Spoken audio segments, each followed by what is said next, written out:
السلام عليكم ورحمة الله وبركاته. وإن شاء الله هنعمل النهاردة فطير شرقي بطريقة بسيطة جدا. الفطير المشلتت ما بيحتاجش لا خميرة ولا بيكنج باودر ولا الكلام ده كيلو دقيق هنحط عليه معلقة كبيرة، حطيت معلقة ونص سكر، وهحط فيما يعادل معلقة صغيرة ملح، وأقلب كده. كيلو دقيق هياخد كوبايتين الا ربع ميه للعجن، وابتدي بقى اعجن، احط شويه بشويه ولم.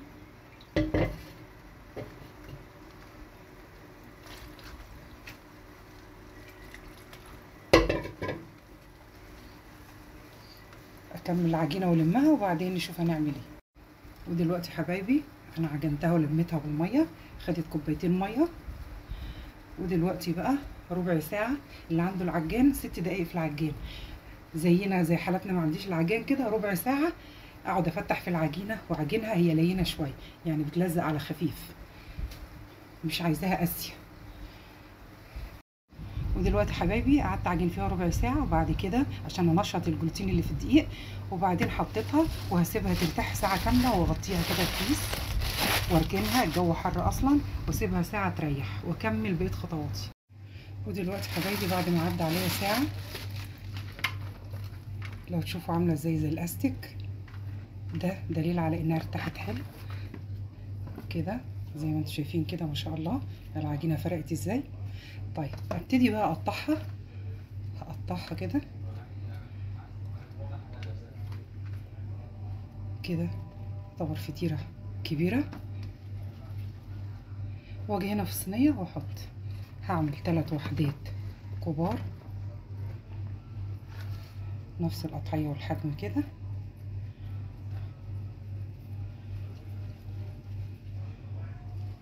واحطها جنب اختها، واحده كمان،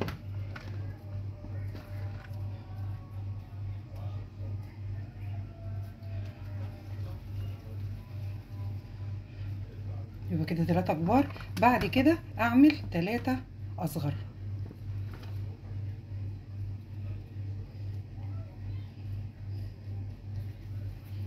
كده اهو.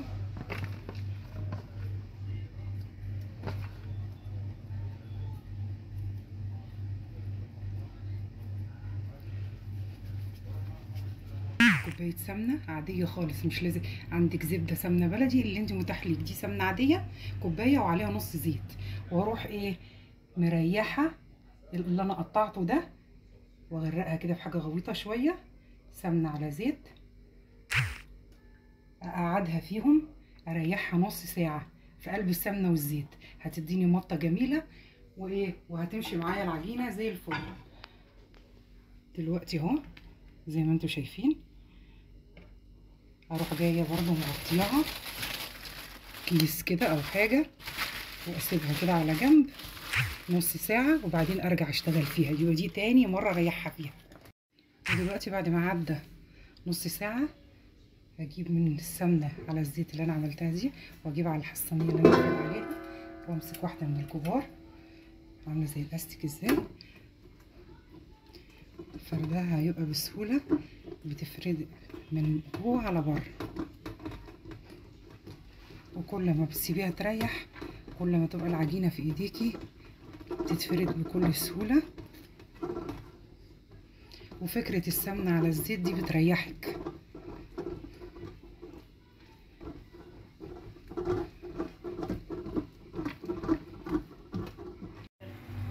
بعد كده ما فردتها على الصينيه كده كويسه، اجيب الاصغر منها وعليها من فوقيها كده.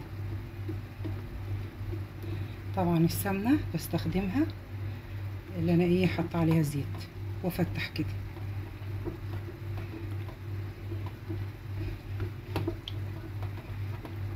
مش هيجرى اي حاجه للي تحت، ودي تتفرد كده فوقيها عشان تبقى الطعمه للحشوه اللي هحطها. وبعد ما فردتها كده ابتدي اجيب الحشوه بتاعتي، ابتدي اجيب السوسيس احط كده في النص واوزعه بعد ما قطعته، او الهوت دوج، طبعا انت عايزه تحطي لحمه مفرومه حطي، عايزه تحطي فراخ زي شاورما حطي، بسطرمه، ليكي حريه الاختيار. يبقى انا دلوقتي بعملها بالسوسيس. وبعد كده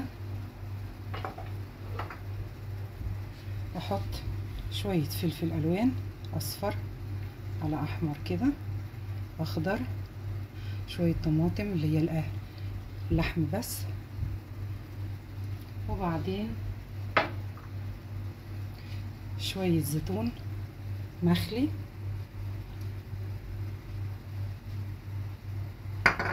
وبعدين ميكس جبن. يعني ايه؟ انتي بتظبطي الحاجه اللي بيحبوها اهل بيتك، بحيث ايه تعملي لهم الحاجه اللي تعجبهم وتنوعي فيها.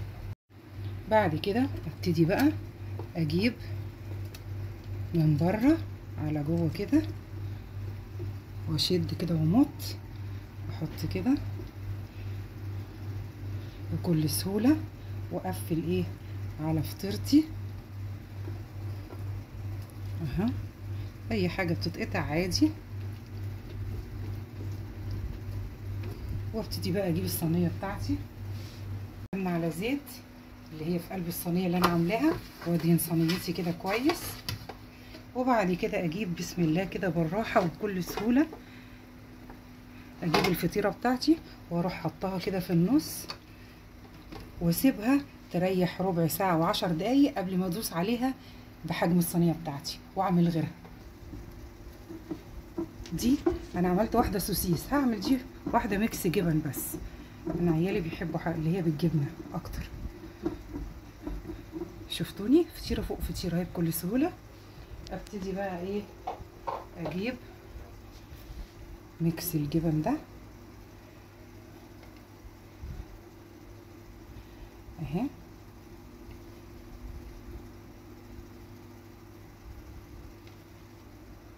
وبعدين شويه زيتون،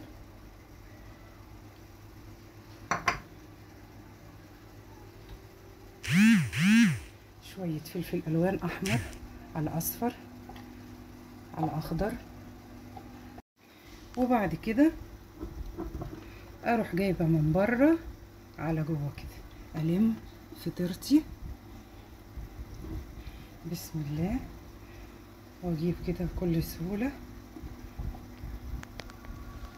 اهي، واجيب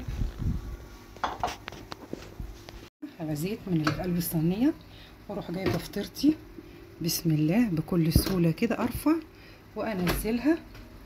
وطبعا هركنها 10 دقايق ايه، وبعد كده اطبق ايه ابططها بكل سهوله وافردها في الصينيه. ودي هعملها بقى، دي اخر واحده هعملها ساده، وهرشها بالعسل النحل والسكر البودره. كل ما تريحيها بتفرد معاكي وتبقى ايه سلسه وجميله.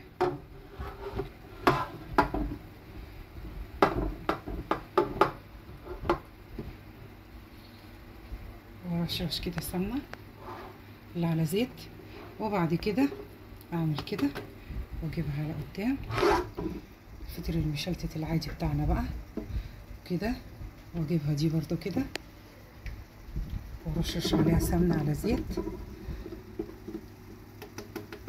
واجيب دي على قدام كده وامط كده، واجيب دي على قدام كده وادهن ايدي. وبعد كده اروح مجمعاها كده اهو، واجيب الصينيه بتاعتي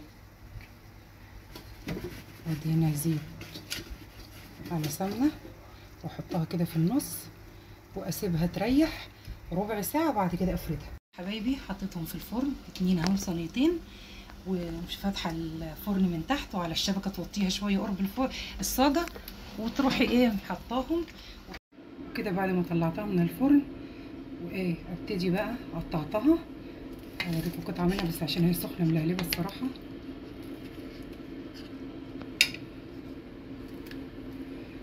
شايفين عامله ازاي؟ طبعا انا مش قادره امسكها، الحشو جواها اهي والعجينه هي مورقه في منتهى اللذاذه. جربوها هتعجبكم جدا.